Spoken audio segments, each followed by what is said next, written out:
मैं अंदर से मुझे थोड़ी खाली लगी, बाहर से नो डाउट वैसे दिखने में लाख गुना सुंदर है। पिकअप नहीं रहा है अब, ये चीज मैंने नोटिस की। पिकअप की कमी है, बिल्ड क्वालिटी भी काफी गिरा ली है पहले के, हल्का कर दिया है, हल्का कर दिया। अब ये अच्छा, थोड़ी स्टीयरिंग इसकी हैवी है। हाँ, तो वो तो वक्त बताएगा जब जाएंगे। वक्त बताएगा। छोटे से छोटे ब्रेकर पे वो छू जाती थी, अजीब सा लगता है, अजीब सा लगता है। हाँ, खाली खाली सा लगता है। फीचर्स बढ़ाने चाहिए और उसके अलावा इंजन की स्टेबिलिटी और स्टीयरिंग की स्टेबिलिटी पे ध्यान देना चाहिए। वो शुरू होते खत्म हो जाए ऐसा वाला फील आता तो क्या ही मतलब है। ये थोड़ा सा छोटा है, ये तो बड़ा ही रखना चाहिए यार। हेलो भाई, आई एम मनोज श्रीवास्तव। तो एक और नई वीडियो में आपका स्वागत है। सामने देख सकते हो आपके खड़ी है हुंडई वर्ना। तो आज के इस वीडियो में हम आपको इसका ओनरशिप देने वाले हैं। अभी लेटेस्ट में खरीदी है, जिस हिसाब से कंपटीशन आता है, आपका वेटस हो गया, स्लाविया हो गया, होंडा सिटी हो गई, ठीक। तो इसके ओनर अभिराज भैया हैं, उनसे हम जानते हैं कि उन्होंने बाकी जो कॉम्पिटिशन्स हैं उनको ना प्रेफर करके इसी को क्यों प्रेफर किया, ठीक। सेफ्टी का कोई यहाँ पे पॉइंट नहीं है, क्योंकि जो इसके कंपटीशन में भी जो गाड़ियाँ आ रही हैं वो भी 5 स्टार आ रही हैं। ग्लोबल एनकैप सेफ्टी रेटिंग में ये भी 5 स्टार आती है, ठीक। तो सेफ्टी का यहाँ पे कोई वो है ही नहीं, सब में आपको प्रॉपर सेफ्टी मिल जाती है।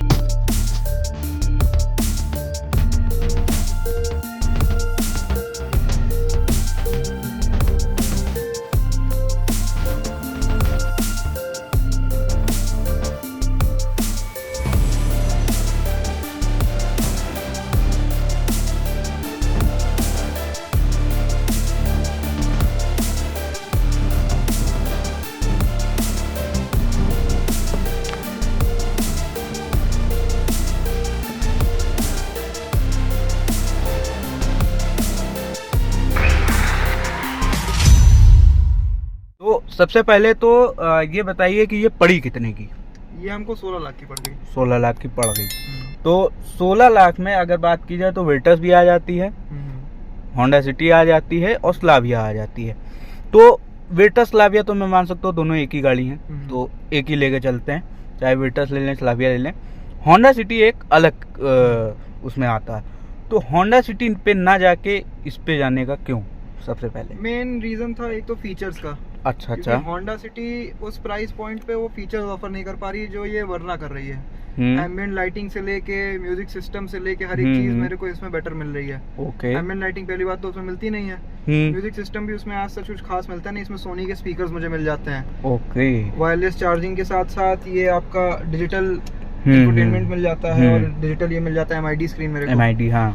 लेकिन वही होंडा सिटी की बात करें, उसका सेकंड टॉप में मेरे को सब मिलता है एनालॉग, तो वो चीज एक ड्रॉबैक हो जाती है। ऊपर से सनरूफ वगैरह भी नहीं मिलता। वही मेन पॉइंट था मेरा फीचर्स का। एवरेज तो देखिए हर गाड़ी दे ही देती है, आप अपने चलाने के ऊपर है, इस सेगमेंट की गाड़ी अपने चलाने के ऊपर है, आप दे ही देगी वो। अगर GT और उसको ना लें टर्बो को तो ये चीज है। तो अच्छा, जैसे होंडा सिटी की आप बात करो तो होंडा सिटी जो आप देख रहे थे, जो भी मॉडल देख रहे थे, टॉप से एक नीचे वाला देख रहे थे, तो वो कितने का पड़ रहा था? आसपास ही था, वो 15 कुछ का था। मतलब 1 लाख के डिफरेंस में आपको कुछ ना मिल रहा हो तो वो चीज थोड़ा सा खल जाएगी है। अच्छा, वेटस पे आते हैं, वेटस और स्लाविया पे, वो उसको लेने का क्यों नहीं बना? वेटस का मेन रीजन था एक तो क्या नाम है, अंदर से मुझे थोड़ी खाली लगी। बाहर से नो डाउट वैसे दिखने में लाख गुना सुंदर है, वेटस का कोई कंपैरिजन नहीं है इससे बाहर के मुकाबले। लेकिन अंदर में फिर वही उसमें बात आती, फीचर में मात खा जाती है, तो वही एक उसका ड्रॉबैक था। तो फिर मैं इन द एंड इसी पे आ गया। और स्लाविया मैंने देखी नहीं। सेम ही तो है, हाँ, क्या ही है, मतलब कुछ ज्यादा। और रही बात उसमें एक और चीज थी कि थोड़ा जर्मन गाड़ियों का मेंटेनेंस महंगा है, जैसे सर्विस कॉस्ट पे आते हैं तो वो उसका एज कम्पेयर टू वर्ना महंगा है। अच्छा। तो अच्छा, जैसे बात करें इसके पहले आप कौन सी गाड़ी चला रहे थे? सेडान मेरे पास एक थी सिटी, इससे पहले 2010 मॉडल IVTEC थी वो। तो उसका तो खत्म समाप्ति पे थी वो। समाप्ति थी, इसीलिए उसको चेंज करके इनको ले लिया। तो इसी वजह से मैं इस पे, पहले मैंने सिटी ही देखी थी सबसे पहले कि सिटी की जगह सिटी लेंगे, लेकिन फिर उसमें मजा नहीं आया जो पहले वाली सिटी में था। फीचर्स। अच्छा, जैसे बात करें तो वो वाली सिटी, वो आपने लगभग कितना चलाया था उसको? मैंने चला लिया था 2 लाख किलोमीटर। तो सर्विस उसकी मैक्सिमम उसकी सर्विस कितनी जाती है? सर्विस उसकी जाती थी 5000 बस। हाँ, 5 से 6000, उससे ऊपर कभी नहीं गई मेरी। ये है रिलायबिलिटी है, बढ़िया है, मतलब होंडा था। 15 साल होने के बाद भी वो 5 से 6 हजार से ऊपर आज तक उसका बिल नहीं आया है। कुछ नहीं आया एक गाड़ी के हिसाब से। हाँ। और जितनी चल गई है 2 लाख, हाँ 2 लाख किलोमीटर के हिसाब से, तो वो कंपनसेट कर जाती है हाँ, पूरा। तो बिल्कुल। तो अच्छा, जैसे बात की जाए, आपके पास और भी गाड़ी हैं, जैसे इनोवा और फॉर्च्यूनर भी है। हाँ, तो खैर कंपैरिजन तो कुछ नहीं है। भगाने पे आते हैं, ठीक, तो भगाने पे क्या इसका रिस्पॉन्स रहता है? बहुत अच्छा है। आपने टेस्ट ड्राइव हाँ, लिया था? टेस्ट ड्राइव लिया था। वेल्टस का भी टेस्ट ड्राइव लिया होगा? वेल्टस का भी लिया था। क्या डिफरेंस लगा? डिफरेंस तो ऐसा सच मुझे कुछ नहीं लगा, क्योंकि इसका जो इंजन पावर है उससे ज्यादा है, 1.5 है और वर्टस 1 लीटर है। तो इसमें नो डाउट पावर थोड़ी ज्यादा मिलती है। तो 1.5 वाला नहीं चला के देखा आपने? वो जीटी था ना, वो थोड़ा हमारे बजट से बाहर जा रहा था। हमको एक पर्टिकुलर बजट में ही गाड़ी लेनी थी, कि सेडान वो कर रहे थे उसमें। अच्छा, तो इसी चक्कर में हाँ, तो 1 लीटर और 1.5 लीटर का डिफरेंस आ जाता है। वो पड़ता आपको 20 का, अगर 1.5 लेते आप। हाँ, जीटी जिसको कहते हैं, वर्टस जीटी, तो 21 कुछ का पड़ रहा था। कॉस्टली है। कि आपने 10 साल होंडा सिटी वो चलाया, ठीक, तो 15 आपको साल। अच्छा वही 15 साल। तो उससे और इसमें जो आपने अभी वाली होंडा सिटी की भी टेस्ट ड्राइव ली ही होगी, ऑब्वियस सी बात है, तो उन दोनों में क्या डिफरेंस लगा चलाने में? उन दोनों होंडा सिटी में और इसमें वरना में? जो नई वाली होंडा सिटी है उसमें पुरानी वाली होंडा सिटी जितना पिकअप नहीं रहा है अब। ये चीज मैंने नोटिस की, पिकअप की कमी है। मेरी जो होंडा सिटी थी वो उस टाइम की 1530 सीसी की थी, और जो नई वाली है वो 1300 कुछ की है। तो उसमें फर्क आ ही जाता है। और उसके अलावा क्या नाम है, जो बल्कीनेस उसमें फील होती थी पुरानी वाली, इसमें नहीं हो रही है। इन्होंने अपनी बिल्ड क्वालिटी भी काफी गिरा ली है, पहले के हल्का कर दिया है। हल्का कर दिया अंदर से भी। मतलब जो प्लास्टिक का टच था होंडा का, वो टच नहीं रहा। एक सॉफ्ट प्लास्टिक होता है और एक हार्ड प्लास्टिक होता है, तो वो दोनों में फर्क होता है। जो मेरी वाली में था वो सॉफ्ट प्लास्टिक का यूज किया गया था, इसमें हार्ड प्लास्टिक, मतलब जो पता चल जाता है आपको टाटा महिंद्रा गाड़ियों में देखने को मिलता है वो। तो वो चीज, अच्छा, मतलब क्वालिटी हर तरीके से उन्होंने कम कर दी, पहले हाँ। और परफॉर्मेंस के मामले में भी वो उस पुरानी वाली होंडा सिटी के हिसाब से नहीं थी। तो इंजन और फीचर दोनों के मामले मुझे ये बेटर लगी, वरना तो इसी वजह से मैंने इसको चूज किया। तो अभी तक इसको कितनी स्पीड तक ले गए? मैं इसको 140 ले आ चुका हूँ। 140। तो उस समय जैसे बात की जाए, स्टीयरिंग फीडबैक कैसा रहा इसका? बहुत बढ़िया। गाड़ी की स्टेबिलिटी की कोई कंपैरिजन ही नहीं है। मतलब मैंने अपनी होंडा सिटी में भी वो चीज नहीं देखी है। एकदम स्टेबल, अगर हाथ छोड़ दें तो भी इधर से उधर भागेगी नहीं। मैं 120 पे छोड़ के देख चुका हूँ, हाथ कहीं नहीं भागी, स्टेबल थी एकदम। ओके। तो जैसे जो कहा जाता है कि विल्टस का स्टीयरिंग हल्का सा और चिपका के चलता है गाड़ी को, हाँ। तो विल्टस जब आपने चलाई तो परफॉर्मेंस छोड़ देते हैं, स्टीयरिंग फीडबैक पे अगर आए, वर्टस ही ज्यादा बेटर थी। कैसे, किस हिसाब से आपको लगा कि वर्टस की ज्यादा? थोड़ी लाइट थी वो, वर्टस की जो स्टीयरिंग है थोड़ी लाइट थी एज कम्पेयर्ड टू इस वाले से। अच्छा। स्टीयरिंग इसकी हैवी है। हाँ, मतलब बहुत ज्यादा हैवी नहीं है। मैं लाइटनेस की बात करूं, दोनों कंपैरिजन में वो थोड़ी सी ज्यादा लाइट है, मतलब स्मूथ है वो थोड़ी।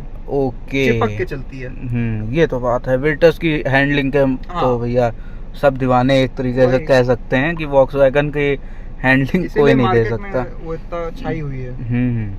अच्छा, एसी की बात करें, एसी बहुत अच्छा है। एसी अभी तक भैया बहुत गर्मी पड़ रही है, तो एसी का फीडबैक कैसा रहा? बहुत अच्छा है, बहुत बढ़िया है। मतलब हमको तो बंद कर जाना पड़ता है, इतना ठंडा कर देता है कभी। हाँ, जैसे अभी देखो, अभी इस समय चल रहा है 3 पे है, और ठंडा है बढ़िया, अच्छा खासा, कोई दिक्कत नहीं। अच्छा, इसमें 5 लोग बिठाया कि नहीं बिठाया? 5 लोग बैठा है। तो पीछे का स्पेस जो जैसे पुरानी वाली वरना में ये कंप्लेंट थी कि पीछे स्पेस थोड़ा कम रहता था, इस बार बहुत स्पेस दिया। ये बात इसकी है कि मुझे Hyundai और वर्टस वालों ने दोनों ने बताया कि वरना अपने सेगमेंट की सबसे लंबी गाड़ी है। हाँ, तो इसी चक्कर में स्पेस काफी मिल जाता है। बूट स्पेस भी इसका सबसे बड़ा है, और पीछे स्पेस भी काफी अच्छी मिल जाती है। 3 लोग बहुत आराम से बैठ गए थे। ओके। तो मतलब जो पुरानी वाली वरना में जो कमियां थी, कि जैसे पीछे वाला बूट स्पेस नहीं मिलता, बूट स्पेस भी कम था उसमें, और ये भी अपना कम था स्पेस, लेग रूम पीछे वाला, तो वो भी इन्होंने पूरा कर दिया। हाँ। अच्छा, सबसे अच्छा फीचर इसका कौन सा लगा? मेरे को तो अब तक इसका एम्बिएंट लाइटिंग सबसे अच्छी लगी। जो मेरे को इस सेगमेंट क्या, इस पूरे कार के उसमें मेरे को अब तक किसी BMW तक में ऐसा नहीं देखने को मिला कि ये डोर पे ऐसे लाइनिंग के साथ एम्बिएंट लाइटिंग इस जगह पे आती है। बहुत मजा आता है इसको ड्राइव पे ले जाने पे। तो ये मुझे इसका काफी अच्छा फीचर लगा, जो कि इस सेगमेंट में कोई गाड़ी ऑफर नहीं करती है। अच्छा, सर्विस की जैसे बात करते हैं, आपने होंडा की सर्विस आपने 15 साल एक्सपीरियंस किया। होंडा की सर्विस से आप कितना सेटिस्फाइड रहे हो? बहुत सेटिस्फाइड हूँ। बहुत अच्छा काम उन लोगों ने अब तक मेरे को करके दिया था, और बहुत कम कॉस्ट पे दिया। तो मैं कभी उससे परेशान नहीं हूँ। कभी भी उन लोग का कस्टमर सपोर्ट बहुत अच्छा था, एम्प्लॉयज ने बहुत अच्छा वहाँ पे काम करके मेरे को दिया, कोई उनसे कंप्लेन नहीं मुझे। अच्छा अच्छा। तो मतलब होंडा की सर्विस एक तरीके से कहा जाए, आप आउट ऑफ 10 अगर रेट करोगे तो कितना रेट करोगे? 10। अच्छा, Hyundai की सर्विस पे आते हैं। मानी तो जाती है कि अच्छी सर्विस है, तो आपने जैसे अभी तो कोई सर्विस हुई नहीं होगी, अभी आप ऐसे ही चला रहे हो। Hyundai की मेरी पहली गाड़ी भी है ये। अच्छा, पहली है। हाँ, अब तक हम लोग टोयोटा पे ही थे और एक होंडा की वही सिटी थी। अब पहली बार ये सेडान से, मतलब पूरा रिलायबिलिटी पे आपका वो था कि हाँ रिलायबिलिटी होनी। अब इस बार Hyundai पे आए हैं तो अब वो देखते हैं कैसे चलती है। अच्छा, तो सर्विस कॉस्ट पता किया आपने सर्विस सेंटर पे? तो उन्होंने बताया 5 से 6 हज़ार आएगी, इतनी आएगी। अच्छा, पहली की 3 सर्विस तो कंपनी फ्री ऑफर करती है। उसके बाद हम लोग को जो लगना है लेबर चार्ज वगैरह और ऑयल फिल्टर वगैरह, उनका पैसा देना होता है। अच्छा, तो मतलब 5-6 हज़ार में हो जाएगी, ऐसा उन्होंने कहा। तो वो तो वक्त बताएगा जब जाएंगे। वक्त बताएगा। तो अच्छा, जैसे 450 किलोमीटर चला लिया तो एवरेज के मामले में, जैसे आप बता रहे थे कि हमने एवरेज की ही वजह से इसको चूज किया, तो एवरेज का क्या अभी रिस्पॉन्स है इसका? बहुत अच्छा है। मैं यहाँ से इसको कल जनेश्वर लेके गया था और मेरी आइडल स्पीड होगी 60 से 70। उस पे इस गाड़ी ने 19 का एवरेज दिया था शहर के अंदर। 19 का एवरेज? शहर के अंदर? शहर के अंदर, शहीद पथ पे। बहुत सही। हाँ, और क्या ही लोग। और अभी सर्विस नहीं हुई। लोग बोलते हैं ना पहली सर्विस के बाद एवरेज थोड़ा और अच्छा आता है, तो वही हम लोग सोच रहे थे कि फिर अब गाड़ी या तो फिर ये पेट्रोल सूंघ के चलेगी क्योंकि शहर में 19 का दे रही है, हाईवे पे यानी 25 तक का दे देगी। हाँ, पहली सर्विस के बाद। तो फिर वही सोच रहे थे कि दिल्ली इसको लेके जाएंगे तो फिर क्या ही 2000 रुपए में आदमी पहुंच जाएगा दिल्ली। सही बात है। कुछ गड़बड़ तो नहीं है? अगर गड़बड़ है तो ये गड़बड़ मेरे लिए ठीक है। ये भी सही बात है। मतलब अगर ऐसी गड़बड़ हो हर गाड़ी में तो क्या ही मजा आ जाए। वही बात है। या शहर में 19 का माइलेज अगर गाड़ी दे रही है तो फिर CNG NG भी फेल कर दे, भाई आदमी पेट्रोल गाड़ी लेगा। पावर का पावर भी मिल जाएगी। चलाने पे डिपेंड करता है। अब लोग उसको अगर 100-120 पे डिपेंड करें कि दे दे 19 का, तो नहीं मिलेगा। नहीं मिलेगा। आपको प्रेम से आइडल स्पीड यानी 60 पे रखना है, उस पे चलाते रहना है 60 पे। तो उस आइडल स्पीड पे वो कंटिन्यूअसली अगर उस पे चलाएंगे तो आपको 19 का एवरेज हम लोग ने निकाला है खुद। तो वो चीज है कि मतलब लिमिटेड स्पीड में चलोगे तो एवरेज भी अच्छा देगी। बिल्कुल। नहीं तो फिर पीने पे आएगी तो फिर पिलाते रहो, फिर पीना है। तो अच्छा, जैसे होंडा सिटी की बात करें तो उसमें एवरेज कितना मिलता था आपको? अब जैसे मेरी वाली जब नई आई थी तब तो 14-15 का दे देती थी, और अब पुरानी हो गई थी तो 8 तक का 9 तक का देती थी, क्योंकि जितना गाड़ी पुरानी होती उतना वो तो एवरेज वो हो जाता है। तो 8-9 का एवरेज तो कुछ नहीं था भाई, उस हिसाब से देखा जाए तो। वो टैंकर थी, बहुत पीती थी तेल। जो आज के टाइम में तो खैर होंडा सिटी को थोड़ा चेंज किया कि मतलब एवरेज हाइब्रिड दे दिया है। उस गाड़ी का ड्रॉबैक था जो मेरी वाली थी कि उसका ग्राउंड क्लियरेंस बहुत कम था। अब तो काफी ऊंचा हो गया है, उसका बहुत कम था, मतलब कि छोटे से छोटे ब्रेकर पे वो छू जाती थी। हाँ, तो एक यही था कि सेडान ले तो रहे हैं लेकिन देखना था कि ऊंची कौन सी पड़े हम लोग को, जो इससे थोड़ा। तो सिटी 178 है, 180 खैर 2 mm का कोई फर्क इतना खास नहीं है, लेकिन तब भी ये ज्यादा ऊंची है उससे, सिटी से, अभी वाली से। सिटी से अभी भी ये ज्यादा ऊंची है। आउट ऑफ 10 अगर अभी तक आपको रेट करना हो, वैसे जल्दी हो जाएगा, लेकिन फिर भी आउट ऑफ 10 अगर गाड़ी को रेट करना हो तो आप कितना रेट करोगे? मैं 10 ही करूंगा अभी फिलहाल, तो मेरा बहुत सेटिस्फाइड हूं मैं गाड़ी से। ऐसा कोई फीचर आपको लगा हो कि भाई इतना हम पे कर रहे हैं और काट दिया, नहीं दिया? अभी तक तो ऐसा कोई फीचर मुझे खास लगा नहीं। एक चीज मुझे लगी कि चलिए ठीक है, यहाँ पे टॉप मॉडल में मानता हूँ कि बटन आते हैं, लेकिन इस मॉडल में हटा देना चाहिए। काफी वो अजीब सा लगता है, खाली खाली सा लगता है। ये चीज वो कर सकती है कंपनी, इसको प्लेन कर दे तो बेटर रहेगा। बाकी ऐसा मैं गाड़ी से तो सेटिस्फाइड हूँ काफी। अच्छा, आप किसी को लेनी हो तो वो विर्टस और ये Hyundai Verna देख रहा है, तो उसको विर्टस क्यों लेनी चाहिए और Hyundai Verna क्यों लेनी चाहिए? अब डिपेंड करता है, अगर वो वर्टस की टॉप मॉडल ले रहा है और इसकी टॉप मॉडल ले रहा है तो उसका तो मैं नहीं कह सकता हूँ, लेकिन अगर सेकंड टॉप वर्टस की ले रहा है और ये ले रहा है इसकी सेकंड टॉप, तो उसमें फर्क ये आ जाता है कि उसमें एनालॉग आपको MID मिल जाता है, जो कि बहुत सिंपल प्लेन लगता है एकदम। मतलब लगता है कि आज के 5 साल पुरानी गाड़ी में जैसा था तो वैसा ही है, पोलो टाइप का, पोलो का है एकदम सेम। ठीक। और उसके अलावा इसमें आपको डिजिटल मिल जाता है काफी अच्छा लाइट चेंजिंग के साथ। सही बात। और उसके अलावा आते हैं स्पीकर्स पे, उसमें नो डाउट 8 स्पीकर मिलते हैं। अच्छा। हाँ, यानी कि 4 स्पीकर 4 ट्विटर, और इसमें 6 हैं। लेकिन इसकी क्वालिटी उससे बेटर है क्योंकि इसमें सोनी के स्पीकर हैं। उसमें पता ही नहीं है किसके दिए हुए हैं। हाँ, उसमें ये चीज नहीं पता। उसमें उन्होंने डिस्क्लोज नहीं कर रखा। टॉप मॉडल भी लेगा तो उसमें भी नहीं पता है कि कौन से दिए हुए। इसमें तो टॉप में बोस के आते हैं। हाँ, तो ये तो खैर चलो अच्छी बात है। तो और बाकी अगर बात की जाए अंदर से फीचर्स के मामले में, तो जैसे एम्बिएंट लाइट है, तो इसमें यहाँ पे ये चीज़ दिया जाता है, यहाँ से पूरा कनेक्ट होगा उधर जाता है। तो ये चीज़ थोड़ा सा रात में आपको अच्छा लगेगा देखने में, इतना ज़्यादा उसमें नहीं आता। हाँ, इतना नहीं है। इसमें 20 कलर्स दे रखे हैं, 20 कलर आप चेंज कर सकते हैं अपने हिसाब से। तो वो भी है अपना जिस हिसाब से जो कलर रखना हो आप रखो। बाकी एसी तो अच्छा वर्क कर ही रहा, कोई दिक्कत नहीं। कुछ ज़्यादा ही ठंडा कर दिया है इसने। हाँ, इतनी गर्मी में भी, गर्मी होने के बावजूद इतना ठंडा कर रहा है, तो बहुत अच्छी बात है। अच्छा, तो अगर होंडा सिटी पे जाना चाहे आदमी, मैं कहूँगा कि होंडा सिटी से बेटर ऑप्शन अब मार्केट में आ चुके हैं। होंडा सिटी को अपने इंटीरियर्स पे ध्यान देना चाहिए। एक्सटीरियर तो चलिए ठीक है उसका, नई वाली का, बाकी इंटीरियर में फीचर्स बढ़ाने चाहिए। और उसके अलावा इंजन की स्टेबिलिटी और स्टीयरिंग की स्टेबिलिटी पे ध्यान देना चाहिए। वो अब एज स्टेबल जो पहले हुआ करती थी वैसी नहीं रही है।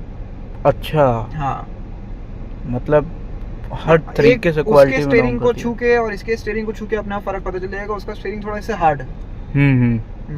शहर के अंदर आदमी चाहता है कि एक लाइट स्टीयरिंग मिले, घुमाने में आसानी। हाँ, सही बात है। मतलब इजी वे में हम चला पाए। ले रहे हैं क्योंकि हमारे पास ऑलरेडी इतनी सारी एसयूवीज हैं, तो एक सेडान घर में हम लोग के पास थी, तो एक अच्छी चाह ही रहे थे। और शहर में चलाने के लिए वो चाहिए थी जिसका स्टीयरिंग वगैरह सॉफ्ट हो, इजीली चला पाए, तो इसीलिए इसको लिया हम लोग ने। तो मतलब Honda city is not preferable. तो नहीं करूंगा, क्योंकि कई लोग के आज भी पसंद होंडा सिटी है। उसका क्लास ही अलग है, मैं कहूँगा। क्योंकि जब मेरे पास वो थी तो लोग उसको मुड़ के देखते थे। उस टाइम पे 2010 के टाइम पे वो होंडा सिटी अपने आप में एक बहुत बड़ी नाम चलता था। हाँ, नाम चलता है उसका। लेकिन वही है कि फीचर्स के मामले में उस हिसाब से अगर देखा जाए, मतलब प्रैक्टिकलिटी के मामले में वो प्राइस के हिसाब से जस्टिफाइड नहीं है। तो मतलब पूरा ही चेंज कर दो भाई होंडा सिटी को। तो मतलब ये जैसे ये सब हो गया। और इनकी चलो होंडा सिटी तो छोड़ दो, एलिवेट भी उन्होंने उतना ज्यादा कुछ उस प्राइस पॉइंट, मैंने वो भी देखी थी एलिवेट, लेकिन उस प्राइस पॉइंट पे वही है, उसमें फीचर नहीं ऑफर कर रहे हैं। कुछ नहीं है, क्रेटा के हिसाब से भी कुछ नहीं है। आपने सेगमेंट क्रेटा का उठाया हुआ है, और कम से कम उसके हिसाब से फीचर्स तो दो यार। मतलब एडएस भले ना दो, चलो कोई बात नहीं, लेकिन बाकी 360 डिग्री कैमरा, वो सारी चीजें बेसिक लगती है काफी। एलिवेट जो है वो शुरू होते खत्म हो जाए ऐसा वाला फील आता है, तो क्या ही मतलब है। तो इसलिए भैया समय के हिसाब से चेंज कर लो, नहीं तो कंपनी कब चली जाए कोई भरोसा नहीं। कंपनी जब चली गई तो बाकी क्या ही। सही बात। अच्छा, फोर्ड की बात करें, एक बढ़िया कंपटीशन बताइए, फोर्ड एंडीवर या फॉर्च्यूनर? एंडेवर। क्यों एंडेवर? इसलिए क्योंकि एक तो उसमें वही बात आती, फीचर ज्यादा ऑफर कर रही है, और लोग कहते हैं फॉर्च्यूनर बल्कि है, ये हुआ। तो एंडेवर अब की जो आ रही है एवरेस्ट, मुझे ज्यादा बल्कि लगती है पुरानी फॉर्च्यूनर से। और उसके अलावा उसका जो आपका फोर्ड का नाम है अपने आप में काफी है, क्योंकि फॉरेन कंट्रीज में फोर्ड ही ज्यादा चलती है। सही बात है। As compare to Toyota, Ford ज्यादा बिकती है। टोयोटा टैक्सी में चलती है फॉरेन में। यहाँ पे जो है, सच्चाई है। यहाँ पे जो है फॉर्च्यूनर टैक्सी है। यहाँ पे जो है वो भौकाल उसमें आ जाता है, वहाँ वो भौकाल टैक्सी में इस्तेमाल होता है।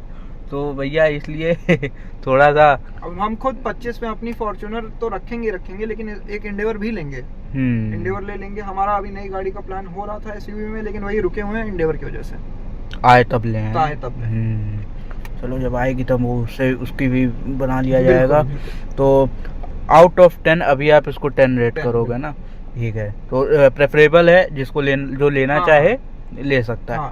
तो अच्छा, विल्टस हो, इसमें आपका झुकाव अभी किस तरफ है? एक मतलब आपके पास है इसलिए नहीं, ऐसे अगर मान लो लेना हो झुकाव तो इसी की तरफ। अगर इसकी तरफ ना होता तो मैं अब तक वर्टेक्स लेके बैठा हुआ था। सही बात, भगा रहे होते हैं। मतलब वो चीज है, तो भागने को ये भी भाग रही है, बहुत मजा आ रही है इसको चलाने में। और मैं कहूँगा ये वाला मॉडल इसका ज्यादा वैल्यू फॉर मनी है, क्योंकि अगर किसी को टॉप लेना है तो फिर अलग बात है। टॉप और इसमें फर्क ही इतना आता है कि एक तो वेंटिलेटेड सीट मिल जाती हैं, उसमें एडएस का ऑप्शन मिल जाता है आपको, और बोस के स्पीकर। बस ये 3 बेसिक फीचर का फर्क आपको मिल जाता है, और इसके अलावा कोई खास ऐसा फीचर नहीं है जिसको फर्क मिलता है। अब ये जैसे आपने 16 का लिया, तो टॉप मॉडल इसका लगभग कितने का था? 18 का। तो वो 2 लाख लगा के आप केवल एक चीज के, हाँ वेंटिलेटेड सीट हम मान सकते हैं कि भाई एक्स्ट्रा है।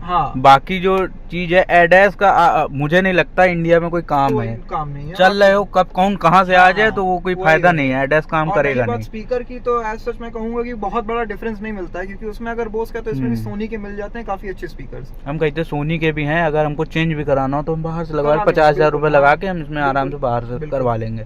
तो वो चीज बाकी कंपनसेट हो sunroof से जाएगी। लेके लाइटिंग से लेके सब चीज तो सेम ही है जो सब उसमें चीज है। एरिया बाहर से भी देखने में कोई डिफरेंस नहीं है। हाँ बाहर से सेम है, सेम है। जो है बस अंदर है थोड़ा सा स्क्रीन उसमें 10 इंच की मिल जाती है, इसमें 8 इंच की है। वही हाँ। मतलब ये थोड़ा सा हाँ, छोटा है। तो ये तो बड़ा ही रखना चाहिए यार, सेकंड टॉप है, मतलब सेकंड हाँ, टॉप कह रहे लेकिन हैं तो डिफरेंस दिखाने ये के लिए उन लोगों ने कर दिया बड़ा है। करना चाहिए। हाँ नहीं तो सब फिर टॉप मॉडल लेगा कौन लेगा है। कौन? अच्छा कैमरा क्वालिटी इसकी ठीक लगी आपको? मुझे बहुत अच्छी लगी, मुझे इसमें कैमरा क्वालिटी ठीक लगी। हम्म। उसके अलावा एक मेरे को दो इसमें ऑप्शन मिल जाते हैं, एक तो स्ट्रेट देखने का और एक ये नीचे देखने का कि पिलर और इसमें डिफरेंस कितना है पता करने के लिए, ये दो ऑप्शन मिल जाते हैं मेरे को।